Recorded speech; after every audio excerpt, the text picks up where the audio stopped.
계속해서 이제 우리가 구약 연대기를 통한 이제 구약 성경을 살펴보고 있습니다. 오늘을 다룰 부분은 포로 시대와 포로 귀환 시대입니다. 이 두 시대를 이제 바라보면서 우리가 살펴볼 텐데, 제가 한번 한눈으로 보는 구약 성경 연대기 분류라는 것을 드린 적이 있어요.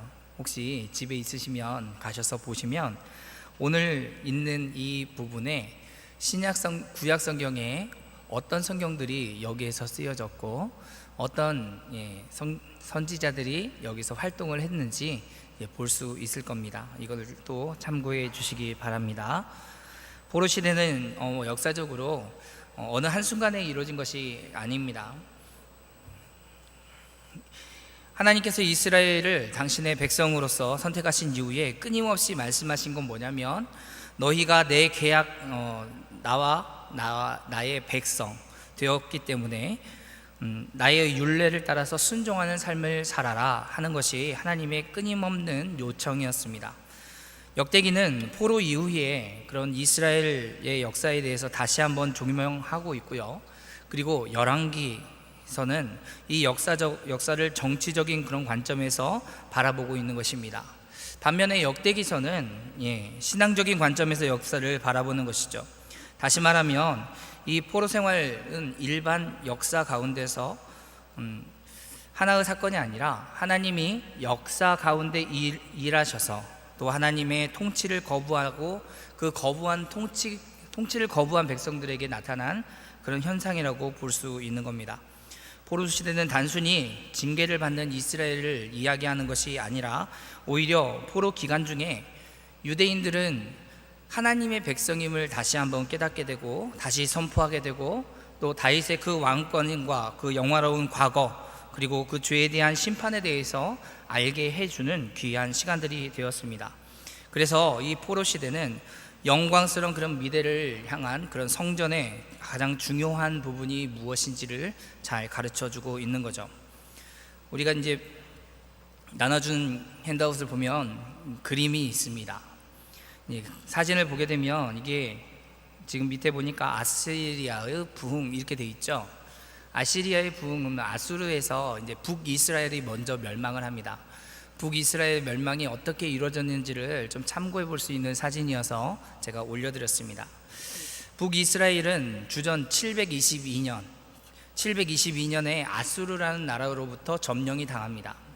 그리고 남유다는 아수르에게 조공을 바치는 조건으로 그 시간을 조금 더 연기가 되었고, 그래서 주전 586년 바벨론에게 점령을 당하게 됩니다. 이렇게 해서 북이스라엘과 남유다가 비슷한 역사의 그런 이야기들이 계속 되풀이되고, 그에 대한 해석도 열왕기상과 열왕기하 그리고 역대상하를 통해서 기록되어 있는 것을 볼 수 있습니다. 열왕기하 17장에서 25장까지 말씀을 보면 북왕국이 어떻게 파멸을 했는지 보여주고 있고, 이어서 남왕국, 특히 성전의 파괴와 예루살렘의 함락의 기록이 거기에서 나오게 됩니다. 선지자들이 해석에 의하면 이것은 두 가지 해석으로 이제 볼 수 있습니다. 첫 번째 이 멸망의 책임은 이스라엘 백성들 자신들에게 있다는 것입니다. 하나님은 분을 더디내시는 하나님이시죠. 분을 더디내시는 하나님께서 여러 번 이스라엘에게 경고를 하셨습니다. 따라서 이스라엘 백성들은 이방인에게도 책임을 전가할 수 없는 상황이 되어버린 겁니다. 기도와 절기를 지켜도 이제는 더 이상 늦어져서 어떻게 할 수 없는, 종교 의식으로 그런 사회적인 책임을 대신할 수 없는 그런 사태까지 이르게 됩니다. 결국 그로 인하여서 멸망당하게 되는 것이죠. 두 번째는 해결 방법은 하나님을 찾는 것인데 이스라엘 백성들은 찾지 않았다는 것입니다. 멸망을 피하기 위해서 하나님을 찾은 것이 아니라 이스라엘 백성들은 다른 큰 강대국을 향해서 군사 동맹을 맺고 다른 민족들을 찾았습니다. 이사야와 같은 다른 선지자들도 이런 지도자들에 대한 그런 경고를 계속하고 있는 것이죠. 이스라엘 민족은 오로지 하나님만을 의지하는 하나님의 택한 백성인데도 불구하고 하나님을 의지하지 않고 다른 외국, 다른 나라의 그런 군사력을 의지해서 자신들의 그 나라를 유지하려고 했습니다. 이로 인하여서 멸망당하게 된 것이죠. 그 멸망당한 후에 이제 사진, 두 번째 사진이 그림이 보이시나요? 유대 사람의 바벨로니아 유배 경로 이렇게 되어 있는데, 지금 이것이 남유다가 멸망하고 나서 바벨론으로 유배되는 경로가 이렇다라고 보여주는 겁니다. 참고하시면 좋을 것 같습니다. 이스라엘과 유대의 그런 파면은 바로 하나님의 심판이었습니다. 예언자들은 크게 두 가지 메시지를 가지고 이야기를 했습니다. 첫 번째는 희망의 메시지인데, 그것은 만약 너희가 회개하고 악에서 떠나고 하나님께 순종하면 이라는 메시지가 선포되고, 또 하나의 메시지는 심판의 메시지입니다. 그러나 만일 너희가 회개하지 않고 순종하지 않으면 하는 메시지가 선포되는 거죠. 이스라엘 백성들에게 예언자들이 이 두 가지를 선포하고 있습니다. 여기서 잠깐 살펴볼 게 있다면 바로 시대적으로 이 시대에 활동했던 선지자들이 누구인지 우리 한번 생각해 보면 좋을 것 같습니다. 포로 이전에 활동했던 선지자들은 이스라엘에게 예언을 했던 선지자 호세아와 아모스가 있죠. 그리고 유다에게 예언을 했던 선지자는 이사야, 예레미야, 그리고 우리가 성경에 보면 예레미야 예가가 있죠. 똑같은 예레미야입니다. 그리고 요엘, 미가, 하박국, 스바냐 이렇게 활동을 한 걸 볼 수 있습니다. 그리고 아수르, 이 당시 포로 이전에 아수르의 또 하나님의 명령을 가지고 가서 복음을 선포했던 요나, 나훔이 있고요. 에돔에는 오바댜라는 선지자가 있습니다. 그리고 포로 중에는 바벨론에서 선지 활동을 했던 이 에스겔과 다니엘이 있고요. 그리고 포로 후에는 귀환하였던 학개와 스가랴, 말라기 이렇게 활동을 하게 됩니다. 우리가 이것들을 좀 생각을 해보면 좋을 것 같습니다. 북이스라엘은 주전 722년에 패망하였다고 합니다. 아술에 의해서 패망하였는데, 이때 호세아, 아모스, 이사야의 그런 설교를 통해서 아수르 군대가 이제 지중해를 연안을 통해서 진군하여 북이스라엘을 멸망시키게 되는 거죠. 결국 북이스라엘은 주전 722년에 독립하지 못하고 결국 망하게 됩니다. 예언한 대로 이스라엘의 지도자들과 그리고 기술자들은 아수르 각 곳으로 잡혀가고 끌려가게 됩니다.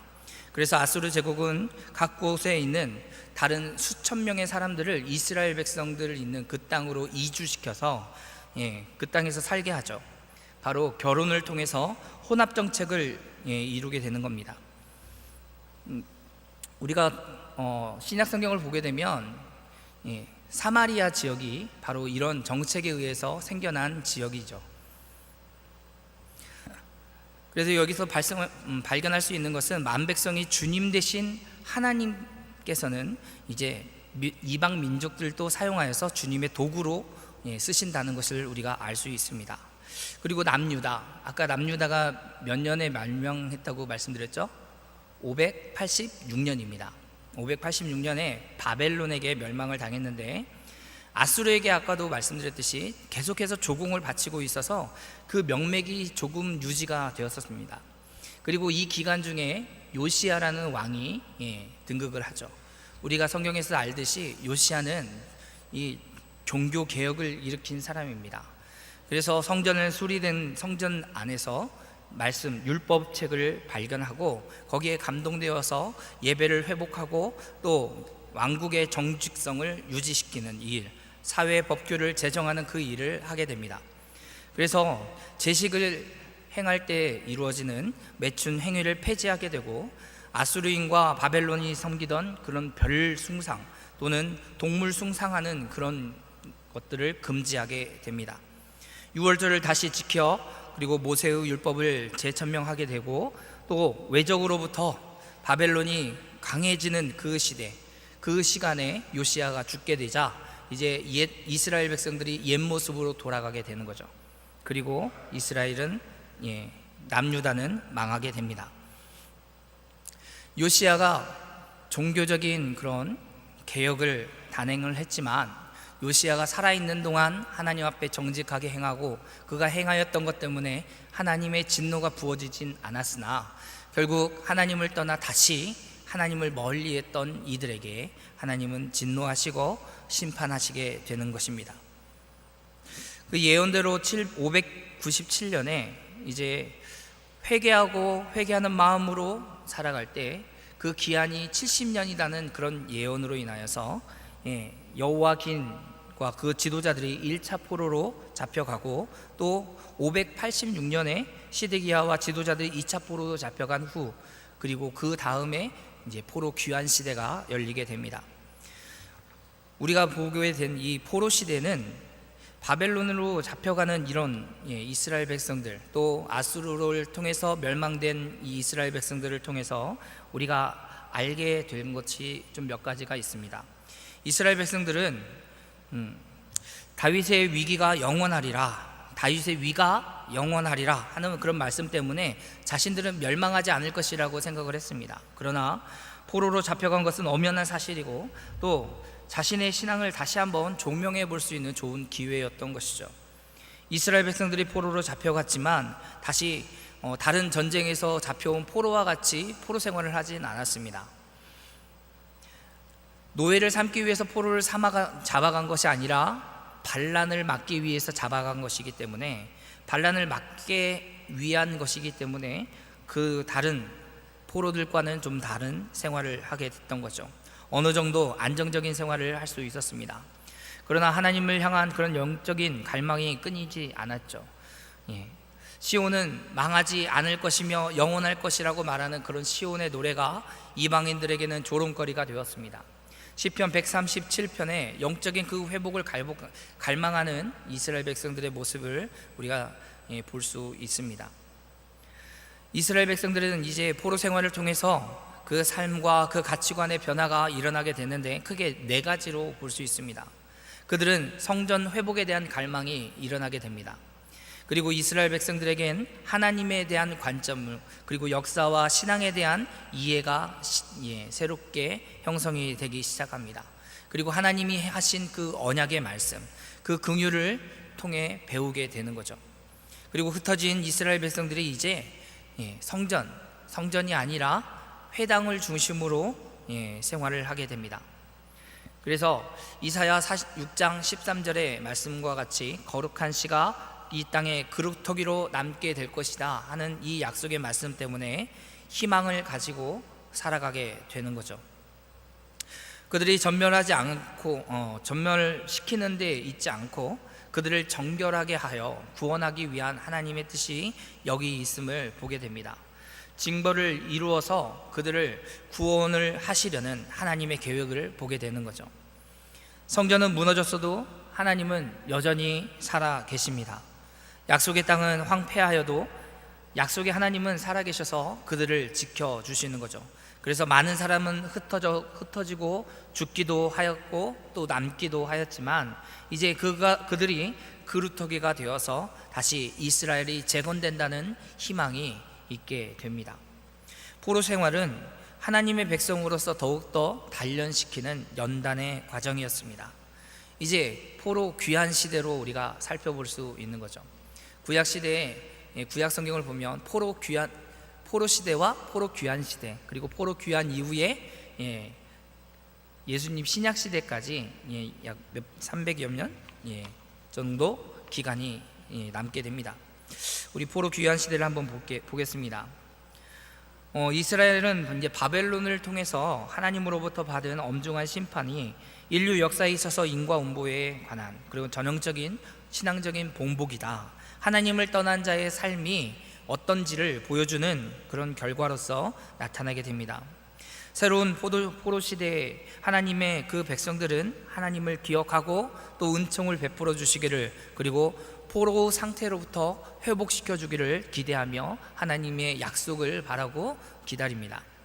이 회복은 하나님께서 아브라함과 약속을 기억하셔서 메시아를 통해 실현시키기 위한 그런 준비 과정이었습니다. 하나님이 이스라엘을 회복시키는데 3차에 걸친 포로 귀환의 여정이 나타납니다. 1차는 성전 재건을 위해서 스룹바벨이 하게 되는 거죠. 그리고 2차는 개혁 운동이 일어나는데 에스라를 통해서 일어나게 됩니다. 그리고 3차로 귀환을 하게 될 때 성벽이 재건이 되고 그것은 느헤미야를 통해서 이루어지게 되는 거죠. 다시 한번 하겠습니다. 1차는 스룹바벨을 통해서 일어납니다. 그리고 2차는 에스라가 아니라 에스라입니다.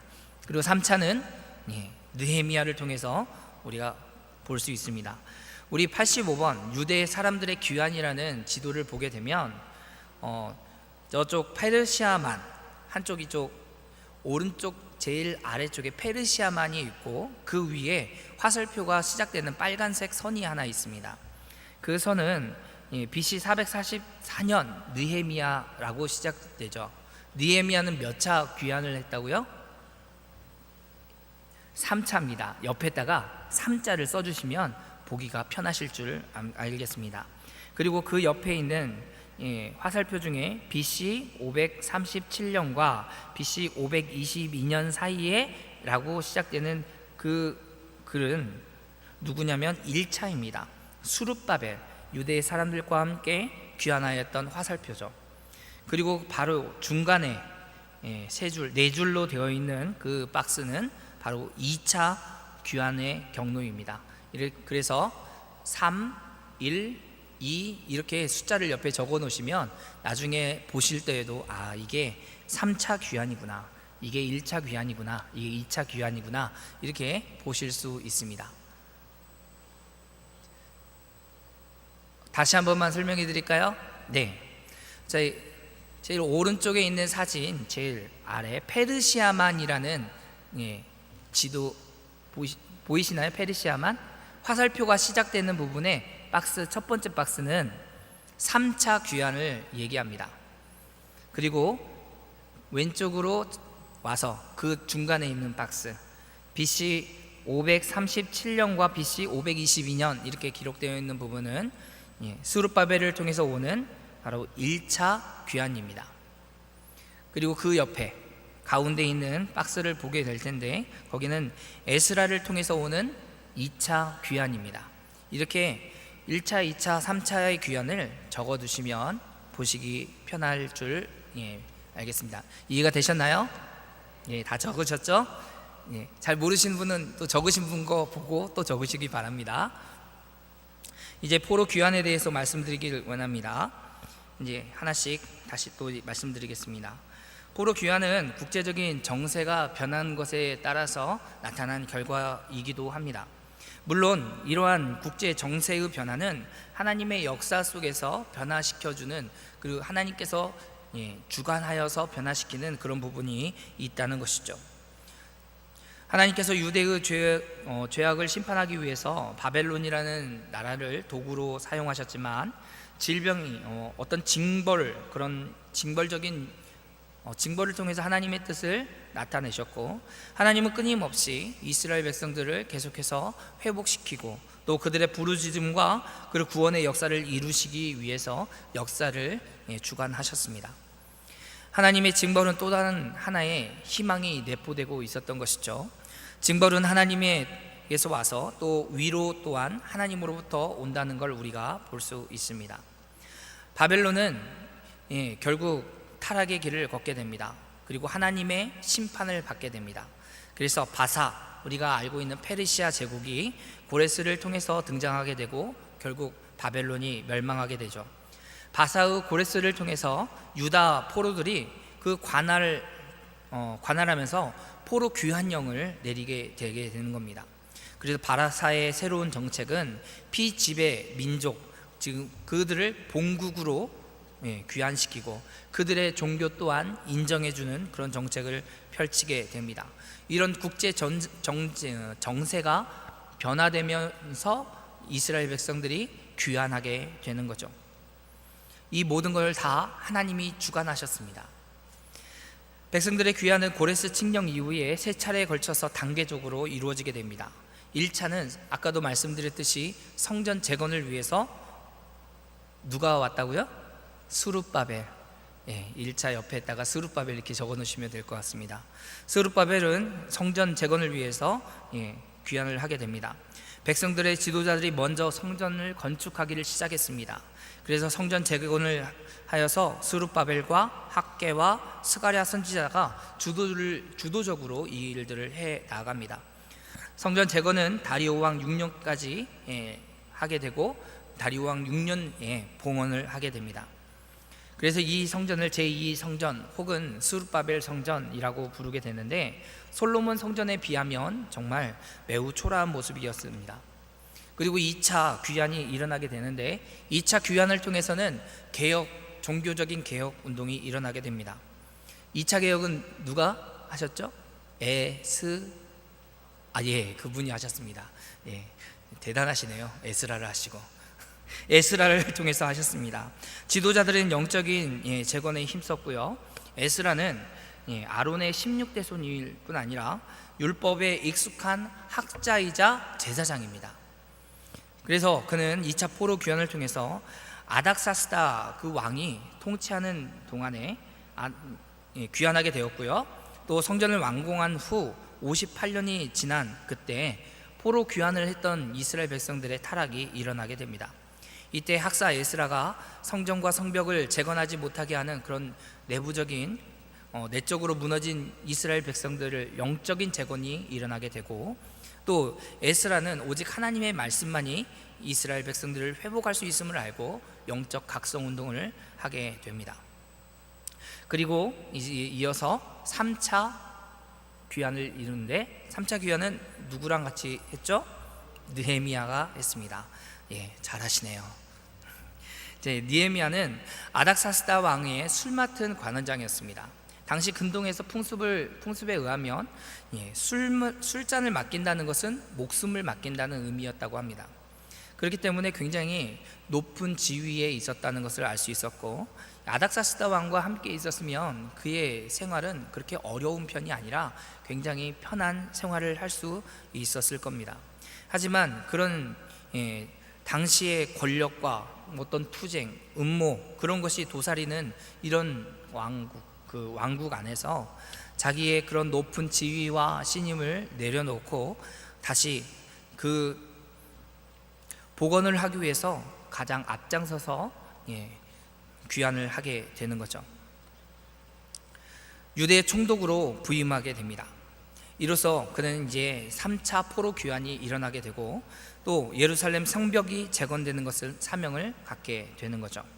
52일 만에 성벽이 재건이 됩니다.